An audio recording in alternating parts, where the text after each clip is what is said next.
3, 2, 1.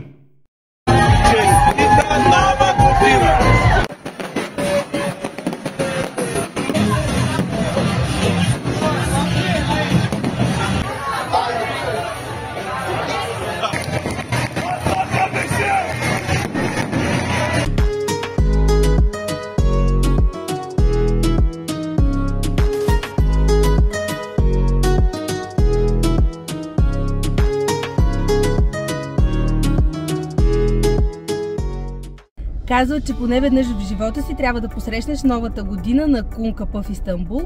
Тази година решихме да направим точно това. Нямам представа какво ни очаква, знам само, че докато гледахме какви менюта може да избираме, имаше само рибни деликатеси, нещо, което мен искрено ме плаши. Как ще посрещна нова година без баница и руска салата, не знам. Но майтапа на страна, отиваме в Истанбул на Кункапъ. Освен мен и Иван, с нас пътуват и нашите приятели от София, Вики, Светло и тяхната дъщеря. Заедно ще посрещнем новата година.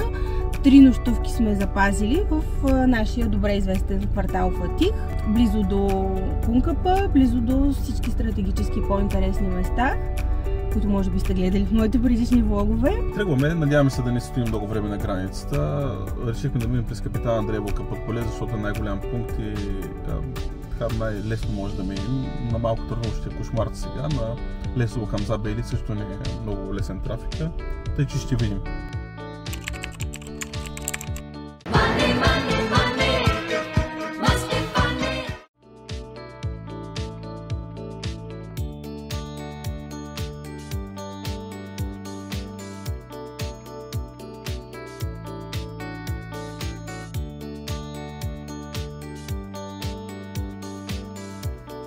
Аз ще дам информация за мястото, което сме отседнали. Отседнали сме в частен дом на през Airbnb. Цената за 3 нощувки по нова година е 630 лева, ако не се лъжа. Това правим малко над 100 евро на нощувка. Ние сме 2 семейства с 5 легла, 2 стаи, прилично. Паркинга, който платихме, струваше по 10 евро на вечерна кола.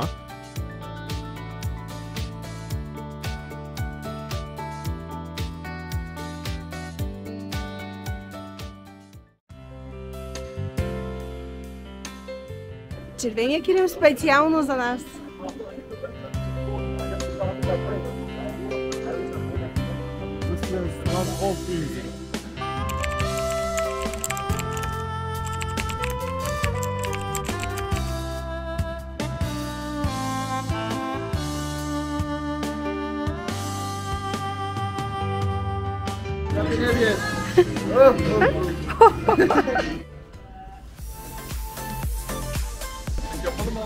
Морски дарове Ресио.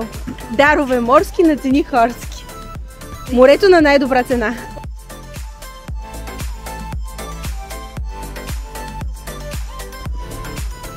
Сега, ако мрът без цяло, знаеш как ще падне?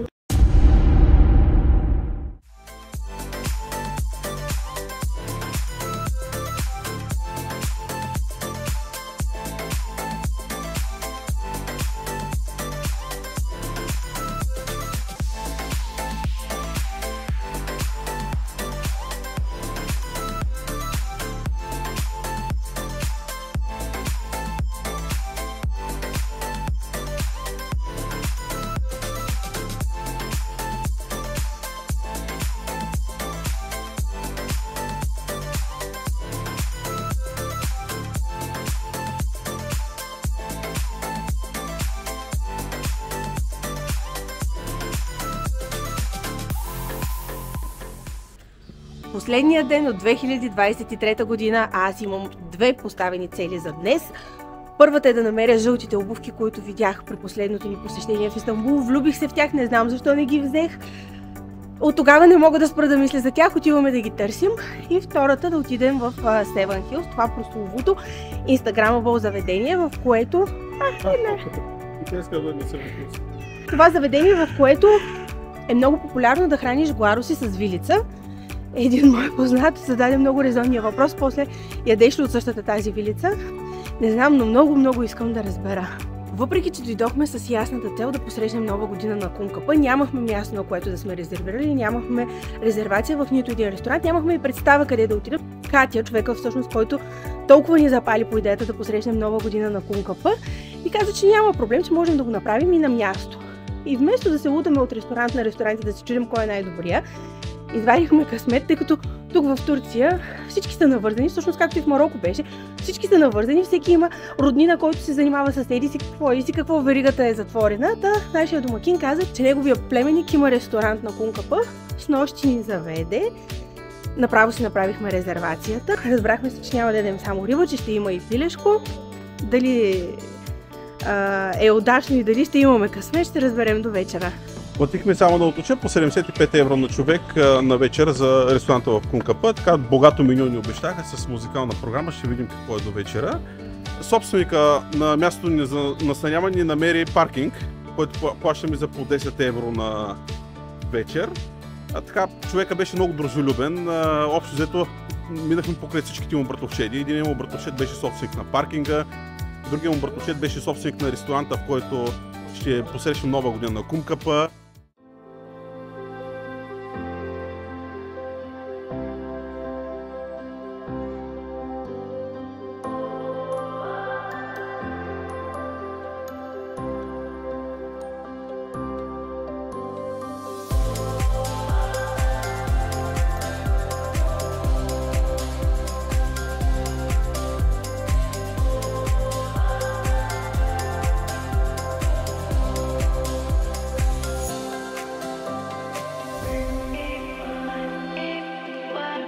Проклинам Виктория Капитонова за това, че се снима на това място и с цел ме накара да идвам тук. Сега трябва да допускам твърде близо до себе си гадната паплач на глароси и чайки, на които и казвам въздушни мишки или въздушни асингани.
Изпитвам ужас от гадните глароси, но го правя заради Стела. Струва ли се преживяването? Колко звезди би му дала?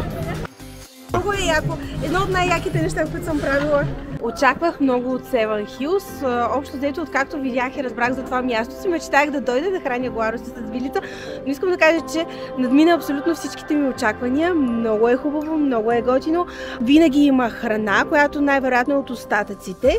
Винаги слагат една чаша пълна с вилици, така че всеки, който има желание, може да вземе и да се снима как храни гларосите. Най-трудно е да си намериш хубав ъгъл, но ако си по-нахален и безскрупулен като мен, няма да имаш абсолютно никакви проблеми. Ние, естествено, не можахме да се вредим да седнем горе. Седнахме на 5-тия етаж, всъщност не на самата тераса, на 5-тия етаж. Храната беше много вкусна, не сме поръчвали кой знае какво, хапнахме разядки, супи, хумус, но така или иначе ние бяхме дошли, за да се снимам аз с гларосите. Ще направя изследване дали има разболял за нещо гадно. Да не би да сте яли от една вилица. Още заеквам, даже само при мисълта, че тая гадна твар се доближи до мен. Нещо много важно, което щях да пропусна да кажа. Разликата между Бургас и Истанбул. Бургас много специалисти и хора се навъдиха последно време да обясняват каква напаст били гларосите, каква пречка, колко популацията им била прераснала, свръхпопулации, не знам си какво, и се чудят по какъв начин да им намалят популацията, да ги изтрепят. Тук хората са го превърнали в бизнес. Тук на никого не му пречат нито бездомните кучета, нито бездомните котки, нито гларосите. Хората плащат луди пари само да се качат и да се снимат как хранят глароси. В началото на 20 век един от кметовете на Бургас е давал на всяко дете кожена футболна топка, ако занесе чик крайници на Гларус в кметството. Тъй че аз предлагам тази мярка да се възвърне в Бургас, защото популацията им става отвратителна. Вики, ти да кажеш нещо за мястото? Тук е страхотно. Много съм радостна, че съм тук с Стела, Ванката, Светлю и Бобката. И заповядайте, няма да съжалявате. Ето, намерих си сродна душа в пътешествията. Но не много в ходенето. В снимките най-вече, в атракциите, но ако може така да ме спуснат отгоре, директно. Какво е тази опашка?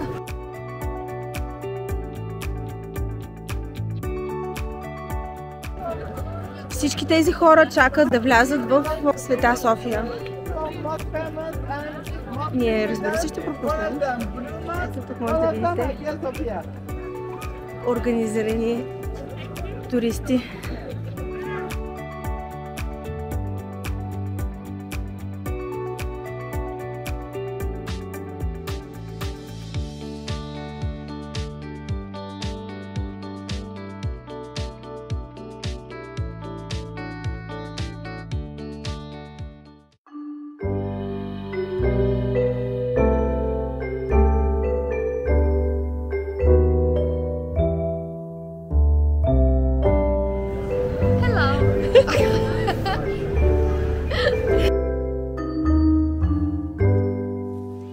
Should old acquaintance be forgot and never brought to mind?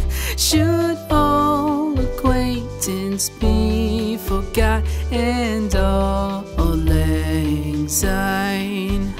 For all lang syne, my dear, for all lang syne, we'll take a cup of Хареса ли ти? Много е яко. Брак не мога да ти предложа, обаче мога да ти предложа подновяване на брачните обети. Друго ден. Добре. Предварително ще го кажа.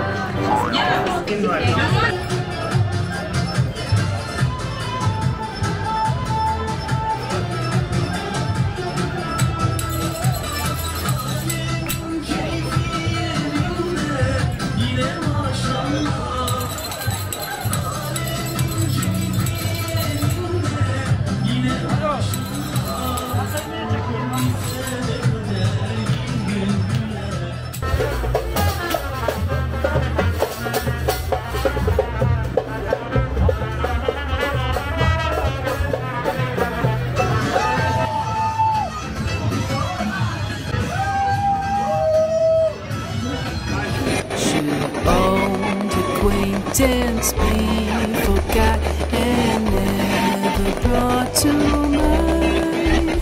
Should old acquaintance be forgot and all lang syne? For all lang syne, my dear, for all lang syne, we'll take a cup of kindness.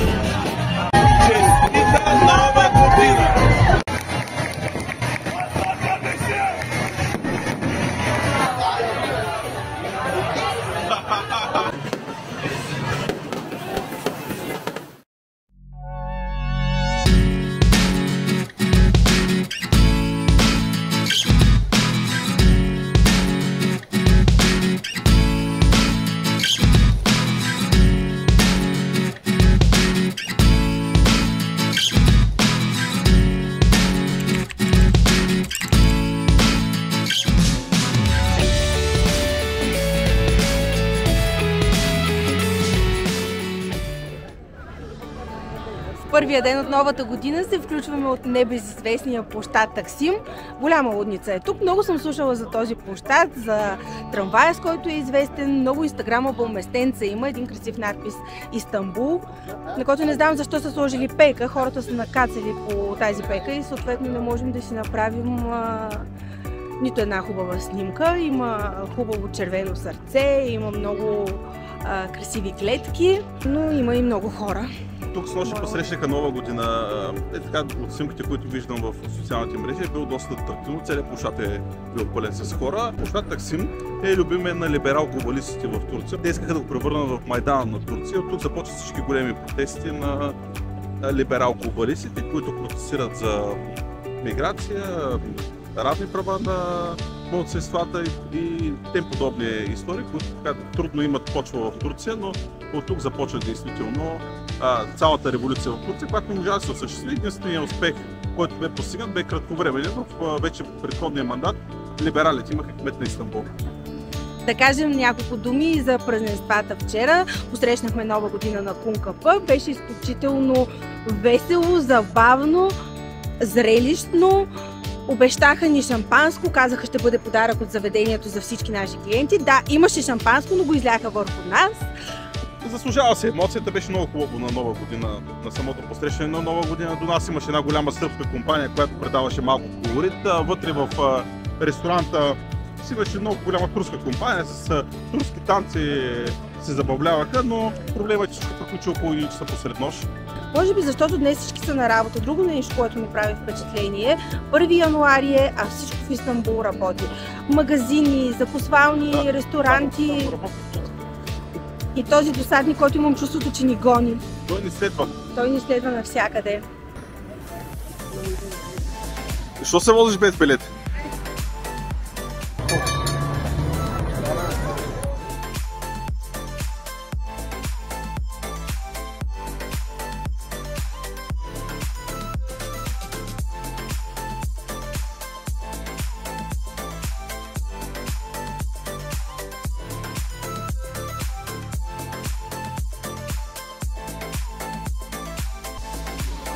Мисля, че жилищата в Истанбул вървят по една котка. Да, минали път да отидем.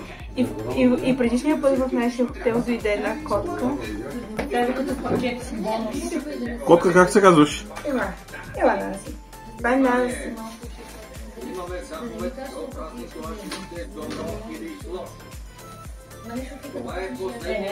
Тя вече стая. Сега ще изпика багажа.